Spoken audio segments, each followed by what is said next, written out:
In the autumn of 1989, the Palladium in Los Angeles was booked for a private martial arts exhibition. 300 seats were filled to the second balcony.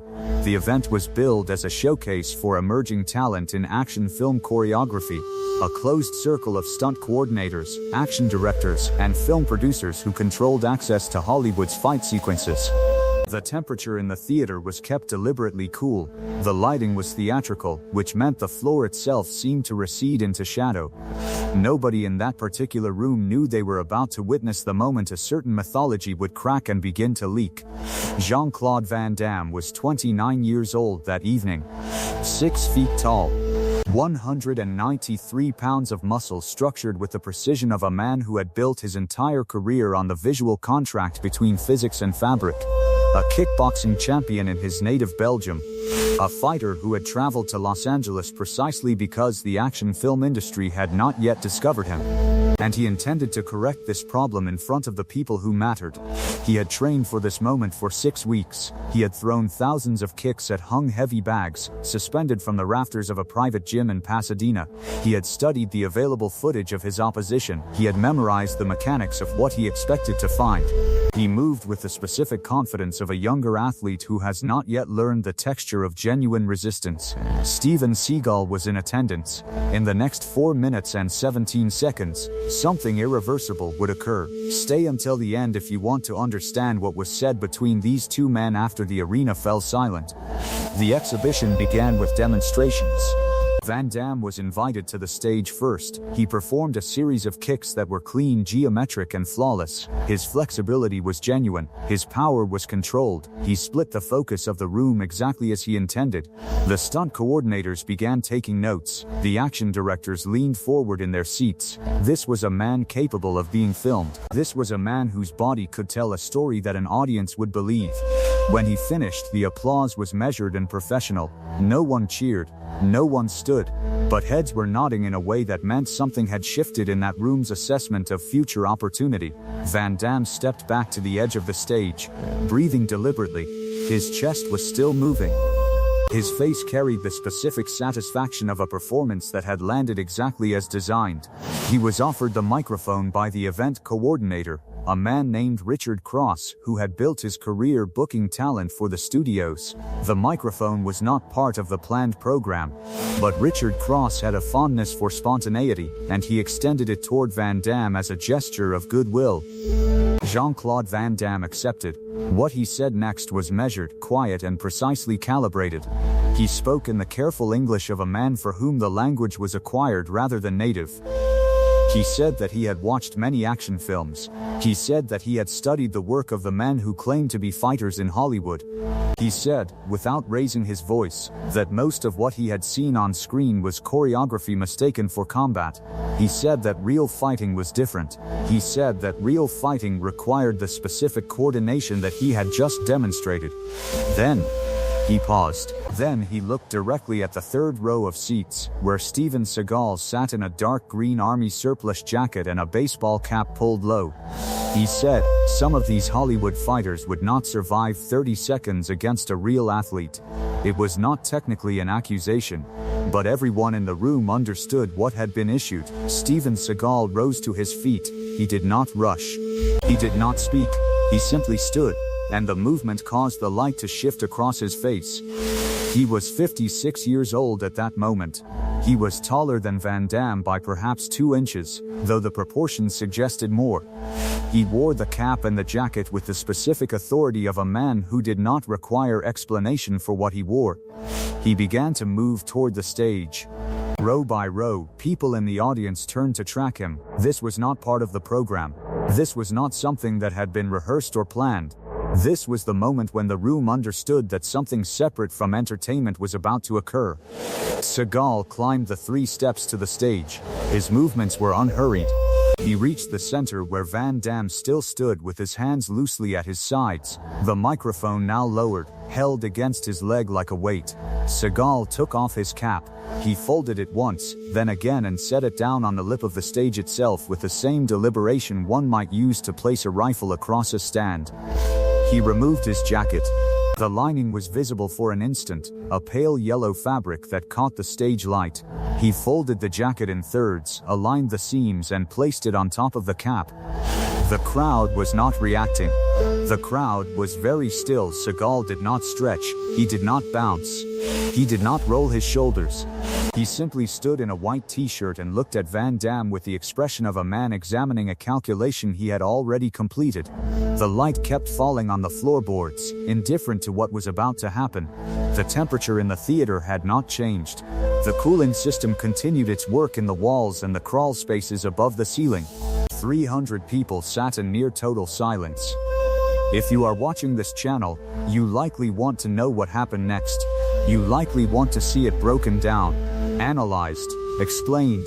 Make sure you are subscribed. Make sure you have notifications enabled, because what occurs in the next 6 minutes will redefine how you understand the difference between a fighter and a man who has trained to look like one. If you have not subscribed, this is the moment to do it. Comment below and tell us where you are watching from.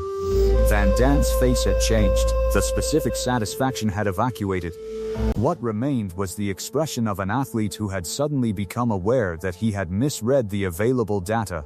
He moved first, which was his decision to make. He threw a high round kick aimed at Seagal's temple.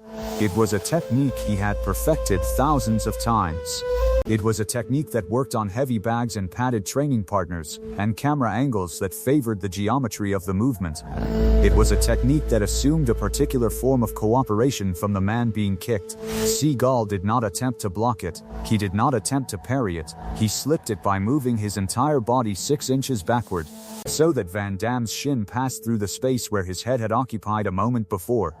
The kick generated tremendous velocity. The miss was not a defeat. The miss was an education. Second 2. Van Damme was still rotating from the momentum of the first technique. His weight was still distributed through the extended leg.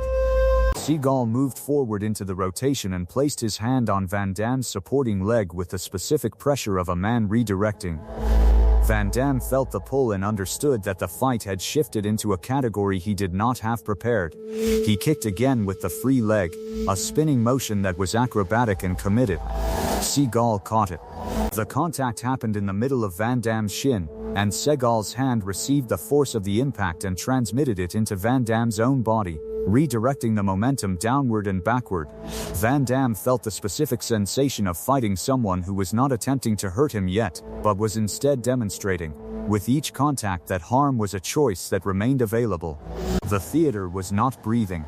Richard Cross, who had extended the microphone, had both hands now pressed flat on the edge of his seat, knuckles white from the pressure. A cinematographer in the 4th row had stopped writing.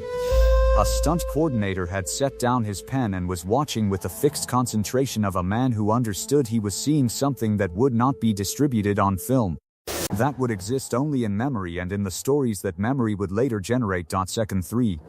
Van Damme was reassessing. He had been trained in his confidence, and that training was being revealed as incomplete. He threw a combination, a series of techniques that depended on rhythm and aggression. Seagal did not meet any of them. He simply moved, and the movements were sufficiently minimal that they appeared almost accidental, as though Van Damme was simply missing, as though his timing had become unreliable, as though the geometry of fighting itself had changed. A fight is not two men hitting each other. A fight is a negotiation about distance, about the specific measurement between bodies, and the time it takes to cross that measurement. Seagal was controlling all of these variables. He was maintaining a distance that allowed him to retreat exactly as far as Van Damme's techniques required, no more, no less. He was demonstrating, with perfect clarity, that fighting was not about strength or speed or the perfection of technique. Fighting was about reading what was occurring and responding before the other man understood that his plan had already failed. The 4th second, Van Damme had exhausted his prepared repertoire. He was now fighting against fatigue and against the specific shock of having misread the situation entirely. He attempted a takedown, a wrestling technique that depended on closing distance. Seagal sidestepped and allowed Van Damme to move past him, then placed his hand on the smaller man's back with such gentleness that it appeared almost supportive, as though Seagal was guiding him away from a precipice. In the audience, a producer who had worked on 3 Jean-Claude Van Damme films closed his notebook. The 5th second came and went. The theater's indifference continued. The light continued. The cooling system continued its work in the walls. Seagal and Van Damme stood facing each other again. There was blood in Van Damme's nose. It had not come from a punch. It had come from the specific shock of impact redirected, of momentum used against itself. It was the kind of bleeding that appeared without a visible mark, which was worse somehow, which suggested that the injury was internal and structural. By the 6th second, Van Damme understood. His body understood. His training understood. The specific confidence that had brought him to that stage had been dismantled with the precision of a man removing the components of a machine that he had constructed himself. When Seagal raised his hand into a position from which he could strike, Van Damme stopped. He simply stopped. He raised his hands in a gesture of surrender that was also an acknowledgement. Seagal lowered his hand. He had not made contact. The finishing strike had been positioned to land but had been held 1 inch short of contact. This was the specific mercy of a man who had the power to continue, but who chose instead to pause. The arena remained silent. Seagal extended his hand to help Van Damme rise, though Van Damme was already standing.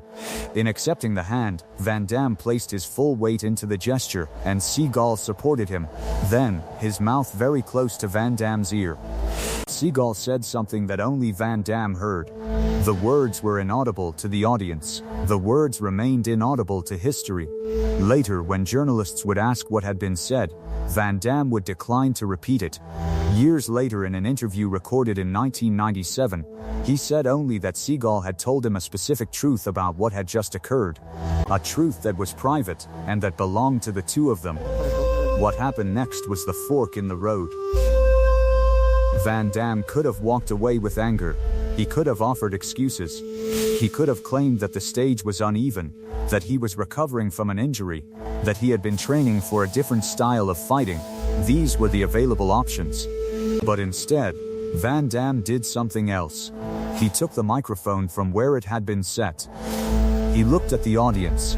Then he spoke directly to Seagal and said, "I was wrong.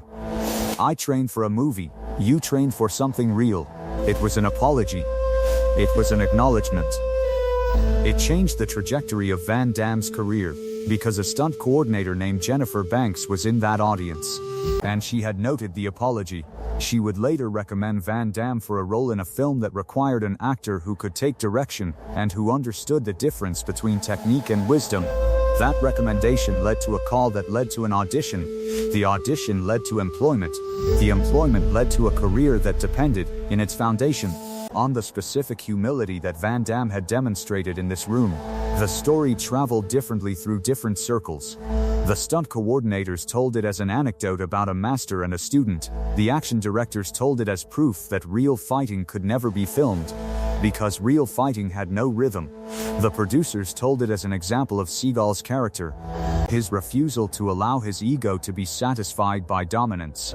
By 1991, the story had reached Europe. By 1993, it had reached Japan. By 2001, someone had posted a description of it on an early internet forum devoted to martial arts. The description was inaccurate. It said that Seagal had broken Van Damme's arm. It said the fight had lasted 40 seconds. It said Van Damme had refused to speak to Seagal for years afterward. None of these details were true. But they had entered the mythography. They had become part of the oral history that surrounds moments like this. Moments when something private becomes public, becomes legend, becomes something that resembles truth but is no longer connected to it. This is how stories mutate in the world. This is how a moment seen by 300 people becomes a legend seen by millions who were never present. Seagal did not capitalize on what had occurred. He did not speak about it to journalists. He did not mention it in interviews. He did not allow it to become part of his public narrative. But people who had been there began to speak. They began to tell the story to their colleagues, their friends, their students. They began to describe what they had seen. And each telling contained some new detail, some new interpretation. Seagal became in the telling a figure of almost mythic restraint. He became a man who could have destroyed a younger fighter but who had chosen instead to educate him. He became something larger than what had actually occurred, which is what happens to all stories that pass through the world long enough. Van Damme went on to build a successful career. He became known as a fighter who understood his limitations, who worked within the specific constraints of filmmaking, who was willing to learn from those who could teach him. He never fought Seagal again. He never sought him out. Years later in interviews, when asked about that evening, he would smile. He would say that Seagal had given him the most valuable education of his life. He would say that real fighting was nothing like what audiences saw in movies. He would say that wisdom was more valuable than technique. Seagal continued his own trajectory. He appeared in films. He worked with law enforcement. He aged. He became older, as all men do. But the story from that evening remained a constant in the various narratives about his character. It was cited as proof of his restraint, his discipline, his refusal to let ego dictate behavior. It became the argument that silenced other arguments about who he was and what he was capable of. The lesson that evening was simple, but it is worth stating plainly. The stories we tell about ourselves are not the same as what we can do when we are tested.